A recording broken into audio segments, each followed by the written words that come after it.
Yes! Yes! Yes les mecs! Putain! Yo les mecs, c'est RCSA débrief. On se retrouve dans un nouveau débrief. Quelle joie, mais quelle joie de se retrouver pour ce débrief. Les mecs, le Racing s'est imposé 4-1 à Lille hier soir. C'était un match fort, de folie. C'était exceptionnel. Avant ça, petit intro. Dans l'intro, il faut que je vous parle d'un truc, les mecs. J'ai lancé, mais vous savez que j'ai une chaîne, et donc je me suis lancé sur les réseaux sociaux. Donc n'hésitez pas à aller vous abonner sur mon compte Instagram. Donc c'est RCSA débrief, tout en attaché. Et aussi sur TikTok, RCSA débrief.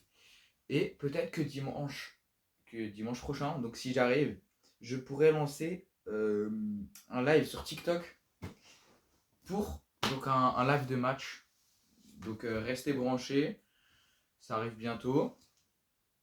Bref, place de débrief, hein. C'est parti. Bon,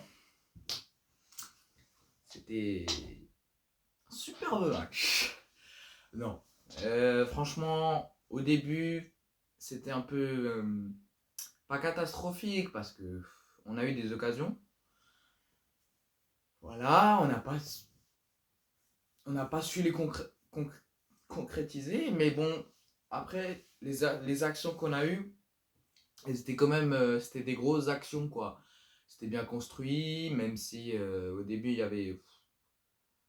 je prends l'exemple d'Enciso qui n'a pas lâché son ballon et qui aurait dû faire des choix qui auraient peut-être pu amener à un but plus tôt dans ce match. Après, de l'autre côté, Lille, c'est Lille, hein, ils sont forts, même s'ils n'ont pas été très très bons dans ce match, il faut se l'avouer. Mais voilà quoi, il y a des moments où ça se voyait que c'était Lille quoi en face. Ils ont eu des actions très dangereuses et je tiens franchement à féliciter Ethan Mbappé pour son match. Franchement, il a fait un super match. Franchement, en tant que Strasbourgeois, franchement, ce mec, il est... Et je suis pas pour Lille, hein. Et Mbappé, quand on connaît l'histoire de son frère, voilà, il sait qu'il marche un peu sur la Ligue 1. Franchement, son frère, il se laisse pas taper dessus et il montre aussi qu'il a du caractère. Et franchement, c'est bien parce que il a fait un super match, il a de superbes bonnes qualités. Franchement, s'il venait au Racing, moi je dirais pas non, quoi. Mais non, mais voilà. Et après, du coup, ils n'ont pas réussi à mettre au fond les Lillois et ça nous a. On connaît la suite, hein. Le 1-2 Morera Doué, ensuite Doué qui. Ouais, il sent que le ballon est pour lui, il y va, il centre. Ensuite, le génie strasbourgeois, le génie, oui, on peut l'appeler comme ça, le génie argentin, Panicelli qui fait un superbe enchaînement dans la surface. Ouais, il reçoit le ballon contre le poitrine, il tourne autour de Chancelier Mbemba et ensuite il vient frapper intelligemment premier poteau de Berkehauser et ça finit au fond. Franchement, ce but, il était super. Ça m'a fait super plaisir parce que Panicelli, c'est un mec qui en ce moment, il traverse une... Oui, en Ligue 1, c'est une phase un peu dure. Il n'avait pas marqué. Ça faisait longtemps qu'il n'avait pas marqué.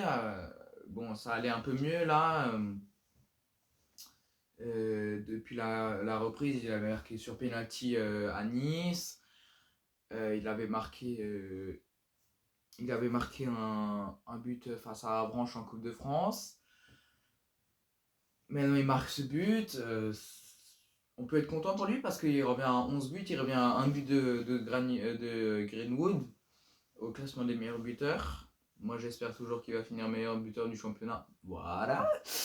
Mais non, mais sinon, et on le voit encore, il a été double passeur sur ce match. Panicelli, c'est un joueur super important et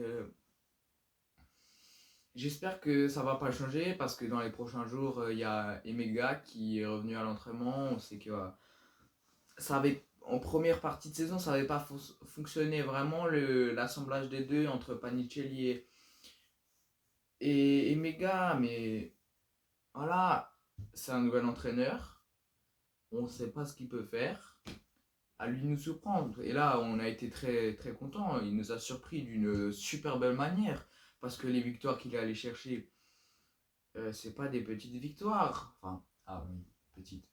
Avant chez Metz, voilà, on va pas en parler, hein. Avranches, son premier match. Bon, après, c'est vrai que Avranches, c'est pas une grosse équipe, même s'ils ont éliminé Brest quand même. Brest, un club de Ligue 1 qui a battu le Racing aussi. Mais voilà, donc je pense qu'on peut être très fier de notre nouvel entraîneur et il montre des bonnes choses. Maintenant, on attend. Moi, je pense que s'il fait un match nul, si on va aller chercher Paris, un match nul ou une victoire. Mais si on fait le même match qu'à l'aller, je pense que pour moi, Gareone, il est confirmé. Parce que là, pour moi, il a fait la présélection avec le match de Avranches et Metz. Le match contre Lille, c'était la sélection. Et la confirmation, ça devait être contre Paris. Ensuite, il y a 3 gros matchs là qui l'attendent. Paris, Monaco en Coupe de France. Et c'est un match super important parce qu'on sait que Paris s'est fait éliminer de la Coupe de France. Ce qui peut être un avantage parce que on sait que Paris roulait sur la Coupe de France. Donc Monaco en Coupe de France, match super important. Ensuite, on va à Monaco. Excusez-moi. On va à Marseille, déplacement Marseille. On a vu encore samedi Noaneri en feu, hein, qui a battu Lens. Je tiens à le féliciter aussi. Et ensuite, on reçoit Lyon avec Hendrick en feu. Mais bon, bah, voilà, Lyon. On sait ce qui s'est passé l'année dernière. Voilà. Bisous à toi, Bib, si tu passes par là. Petite dédicace. C'est un supporter lyonnais. Et ben voilà, ça va être des matchs où il va falloir chercher des résultats. Comme l'a fait Rosenior l'année dernière. Voilà. On attend juste qu'il confirme et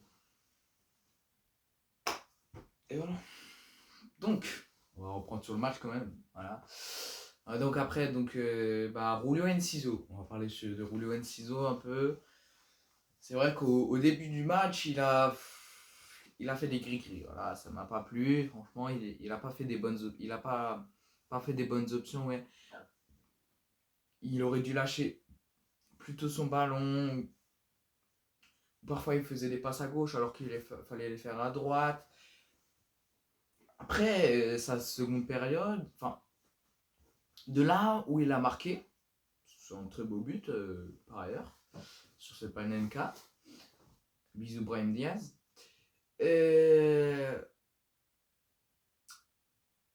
On a vu un nouveau Enciso. Voilà. Alors, si on pourrait faire ça sans tous les matchs, moi je paye. Hein. Je donne tout mon argent pour qu'il fasse ça. Parce que après qu'il ait marqué, pour moi, ça n'a pas été le même joueur. Ça a été un joueur transformé qui a fait les bonnes décisions, même si parfois, c'est sûr qu'on n'est pas tous parfaits. Il a fait 2-3 erreurs, mais moins qu'avant ce premier but. Et je pense que ça a déclenché un truc dans sa tête. Et franchement, c'est super bien pour lui. Ensuite, on va parler de Martial Godot. Voilà. Encore, franchement, il est en train de se révéler de plus en plus, Martial Godot. En plus, il est bien mis en avant avec Gary O'Neill. Franchement, oui, c'est vrai qu'avec Rosenior, ses débuts ont été un peu plus compliqués parce que Rosenior, il ne les faisait pas confiance en Ligue 1. On a vu le match de Brest où il a fait rentrer à la 69e et il est sorti à la 85e, ouais. Il est sorti à la 85e, c'est... Voilà. Après, sur le mois de décembre, c'était en Conference League, il s'est lâché. Franchement, on n'a plus retrouvé le même joueur et maintenant, on retrouve ce joueur en Ligue 1. il a passé un cap de se dire il faut que je fasse le même match tout le temps, peu importe la compétition. On l'a vu à Avranches, on l'a vu à Metz, où bon, malheureusement, il commet un penalty.